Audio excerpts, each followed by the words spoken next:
To live the life that is truly yours, you have to be willing to leave something behind. The version of you shaped by family, school, corporate, the world, and the part of you that let it happen. What you're about to watch was filmed during one of my in-between seasons. I didn't know then what I know now, but looking back, I can see exactly where the river was taking me. This is that story. For some reason, I'm seeing like these lines on my face in the viewfinder. I don't really know what's happening, but I feel like for a $1,200 camera, it shouldn't really be doing that.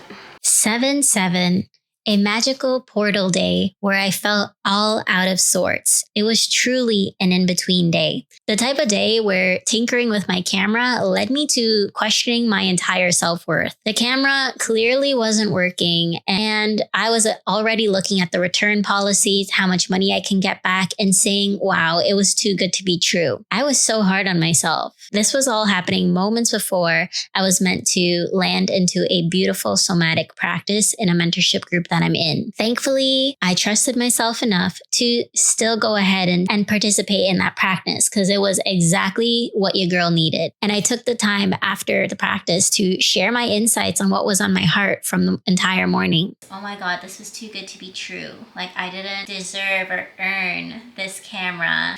And then I landed on the mat and it was so hard for me to be present. I was already like, spiraling. As soon as we started like with the breathing, I just started crying and I felt that pain of like, wow, like that's my conditioning of like feeling like I need to earn the things that make me feel happy or feeling not good enough. Just went through the practice, like really leaning into like, feeling heavy, feeling grounded, feeling supported, like knowing that this is a whole new era of my life, of like allowing all these emotions to come up, of being in flow, of just doing what feels right, like going to buy the camera. So that's why when I landed on the mat, I was like trying to feel all of that to just let it go. Cause I'm like, girl, everything you were talking about wasn't even real. This practice was everything. I'm so thankful I have the tools and wisdom to listen to my body and lean into my body when there's too much going on in my head. It didn't erase what I was feeling before, but it did improve my ability to think clearly and honor myself. It also opened some portals for creativity. Using my personal Instagram account as like a little photo dump or photo journal of things that I'm moving through more than ever, because I'm also running my business page, Catalyst by Kaylin, if you're not already following. So Drake dropped his new track and I love collecting these moments because Instagram is such a portal, not only back through my life, but just of information. And I like to raise the vibration of that platform through my shares, through my energy. Sharing this to say my process, but also maybe there's a version out there for you, a space that you plug into, a ritual that you have, a moment that grounds you, that you can look back to. And remember that feeling that you've been moving through or the feeling that you overcame. You already know if you're following me, but if you're new here, journaling is a big one for me. I have a few other videos where I recorded podcast segments talking about my journaling process and how long I've been doing it for. As the day went on, I was so focused on tending to myself. And it was truly one of those days where I was so much in my inner world and in my head. I was here in the present, moving through these things that you see on camera, but inside it was turmoil. I was preparing to move to New York soon. And that discomfort of being in my current reality while thinking ahead to where I feel like I'm meant to be, I'm supposed to be, and anticipating that big change, it really pulled me out of the present moment and made me feel like I'm not where I'm meant to be. And so it created these feelings within me of trying to please the people around me. I felt the pressure of tending to everyone while tending to myself as well. When I saw the construction happening in my backyard, my very own backyard, I thought, wow, this is truly what my life feels like right now. Reconstructing what home means to me, both internally and externally in my environment. This was a moment in time where I was completely rewriting what my story could look like, not at the finish point, but literally in the in-between. And this is just an example of how when you're in the in-between and in this space that you've created for your life, you will wake up and have a plan, quote unquote, for the day. And then you start your day, you feel into your energy, especially if you do start your day with a somatic practice like I did this morning. And you'll realize you don't have the energy, or you just don't have the will or the want to do the things that you wanted to do. And that's okay. Let this video, let this channel be a reminder of everything that you know to be true and possible outside of what the world tells you. Meaning, it is no surprise, especially if you live in the Northern Hemisphere, that we are living in a culture that is constantly glamorizing, praising overwork, overproduction, overachieving. Through career changes, moving, layoffs, all of that, burnout, especially burnout, I hit unsubscribe to all of that content. And that's not to say I don't go out there and make my dreams happen. Of course I do. But I want this channel, this space, this conversation, my life to be a reflection of choice. To wake up one day and say that I chose this. So on a day like today, where I'm processing a lot, not only for myself, but for the collective through this 777 portal, I am choosing to be within my own energy, to share it with you when this vlog drops. Having the power to choose when a lot of us around the world don't have that, when your ancestors haven't had that, that's the real power. And so, yeah, honor that.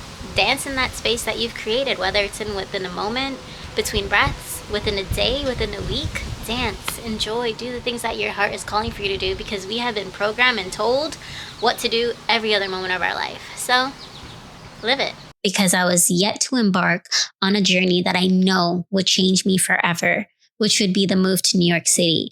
Mom, the custard block tastes amazing. As a little girl, this is all I ever wanted for my birthday. Perfect sweet treat to cool down in the hot summer days and just enjoy. Because as kids, that's all we wanted to do. Eat our favorite foods, play in the sun, and enjoy life. Kind of like what we're doing here today. Inner child healing is single-handedly the most important thing that propelled my healing journey forward. All of my self-development, all of the discovery of my purpose, the reconnection with my purpose has come through reconnecting with my inner child. In all of my holistic mentorship sessions that I do one-on-one with my clients, we always go back to the root, and 9 out of 10 times that root goes back to our childhood, because that is when our subconscious unknowingly gets programmed with all of these beliefs, oftentimes limiting beliefs that aren't even ours, because we pick up conditioning from our adults, our teachers, our parents, anyone around us who is telling us right from wrong, who is labeling the world for us. We grow up with this conditioning and we don't even realize the ways in which it infiltrates into our daily lives until we reach a point where we feel stuck, quote unquote, because truly stuckness is just a disconnection from within ourselves. So I'm envisioning a journey, a course, an offering that brings people into my world to immerse themselves in a series of modalities such as masterclasses, listening to me speak just as you are right now, yoga, sound healing with Tibetan singing bowls, meditation, of course, visualization, journaling prompts, and a community aspect where you can engage with different members who are going through the same thing as we all are. And this is really just meant to bridge the gap between your present day self and your little self. Now, me and my inner child, we're a team. I don't speak about my little self as if she is a different person. Oftentimes you might hear people say, my inner child would be so proud. Little me would be so proud. Why are we talking about them as if they don't exist anymore?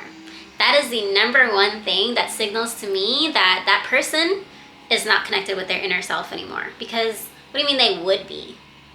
Aren't they right now? Right? So that language is really telling for me, and that language is also something that we will work on in this course, because language is such an important part in our healing journey. Drop a comment below if you're interested. Hearing from you and knowing what you're also going through, what your relationship with your inner child is really helpful as well. But for now, I was still right here, right now, in the present moment. All right, we are back home on the floor to close out this vlog. This vlog was meant to show you what is possible when you create space between what you know and what you know to be possible in your own life. So I hope it inspired you to think differently, approach your life differently, and create space to explore the things that matter most to you. If you enjoyed it, please give this video a thumbs up, leave a comment below on what was your favorite takeaway, and be sure to check out my other videos on the channel where I have some interesting interviews from my podcast and also talk more about inner child healing. Thank you so much for tuning in with me, and I'll see you in the next one.